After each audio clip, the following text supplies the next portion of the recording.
3 ថ្ងៃពីយមលើកក៏រងខ្ញុំពិតជួបរឿងសប្បាយៗនឹងផ្លែផ្លែច្រើនមែនទែនចឹងខ្ញុំថាមានរឿងខ្លះកុំភ្លេចតាមវីដេអូដល់ចប់ចឹងលើកដែរគឺខ្ញុំឡើង pass app ដើម្បីទៅឡើងឡានសិន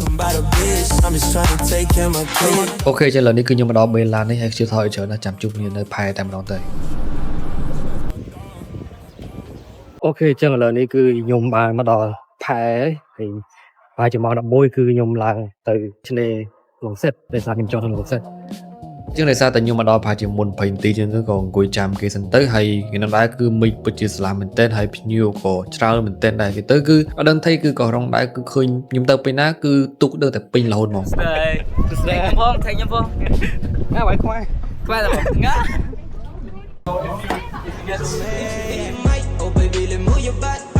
Turn up the light គ្មានឲ្យភ័យព្រួយបងស្មានបើចង់ស៊ូនាំទៅយូរចាំមកចាប់បងនេះជាខ្លាំងស្មូទទៅឲ្យបងនេះ on the cut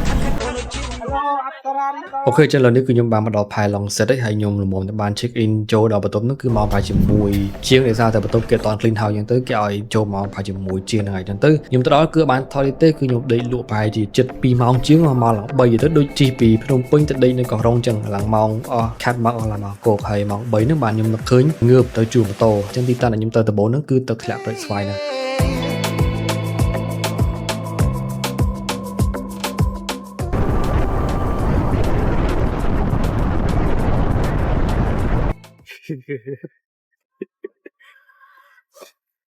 យាយខ្ញុំសុំសួរតិចទៅ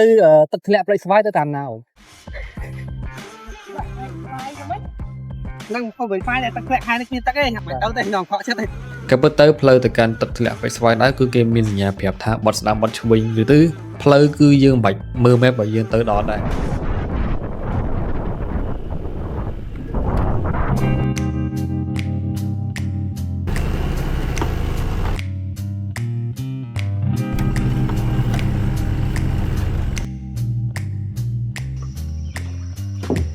អូខេនៅដល់នេះចឹងដើម្បីយើងទៅដល់ទឹកធ្លាក់ព្រៃស្វាយនឹងបានគឺយើងត្រូវចុះពីម៉ូតូហើយដើរខ្ទង់ប្រហែលជា20នាទីទៀតបើសិនបើយើងដើរយើងជិតនឹងប្រហែលជា20នាទីហ្នឹងហើយផ្លូវដើរគឺមិនជា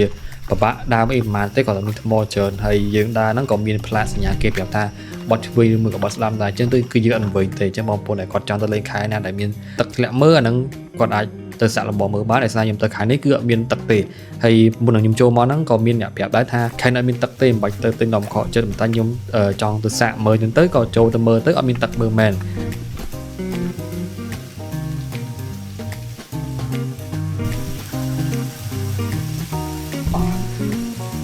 ហើយទៅវិញសាក់មានទឹកធ្លាក់ហងអូខេចឹងឥឡូវហ្នឹងគឺខ្ញុំដើរមកដល់ខាងក្រៅវិញហើយក៏ឡើងម៉ូតូមកទិញទឹកមកដល់ផឹកនៅទូមុខវត្តនៅជិតភូមិបៃស្វាយហ្នឹងហើយក៏បន្តដំណើរចូលទៅកាន់ភូមិបៃស្វាយហ្មងដើម្បីមើល local គេហួរនៅមិនចឹងទៀតទៅគឺខ្ញុំធ្លាប់មកម្ដងហើយក៏មកម្ដងទៀតស្អាតជាងទៀតដោយសារតែការខ្ញុំទៅលមុនគឺចំខែភ្លៀងចឹងទៅវាមិញវាអត់ស្អាតលើនេះគឺមិញស្អាតមែនទែនគឺខៀវហ្មងហើយបន្តមកវិញខ្ញុំក៏ជិះមួយមើល view លេងហើយចឹងទៅ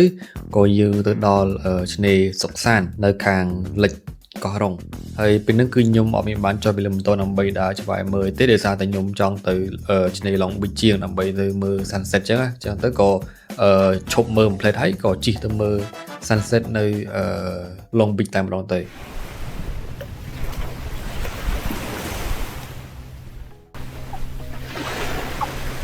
ចឹងបន្ទាប់ពីខ្ញុំបានមើល sunset នៅឡុងវិញនឹងហើយខ្ញុំក៏ជិះពាត់មកជុំខាងលិចកោះហ្នឹងមកខាងកោះតូចវិញទៅវាមួយថ្ងៃហ្នឹងគឺខ្ញុំជិះច្រើនគីឡូមែនតើអញ្ចឹងទៅមានរហ័សចុកក្នុងហើយក៏បញ្ញាប់ទៅគេងហើយខ្ញុំមកញ៉ាំអីនៅកោះតូចហ្នឹងក៏ខ្ញុំបានថតទីដែរដោយសារតែបញ្ញាប់ឲ្យតែញ៉ាំហើយអាងទៅដល់កន្លែងគេងប្រាក់ដីហ្នឹងប៉ុន្តែពេលទៅដល់កន្លែងគេងហ្នឹងគឺថ្ងៃហ្នឹងគេមាន fire show show គេលេង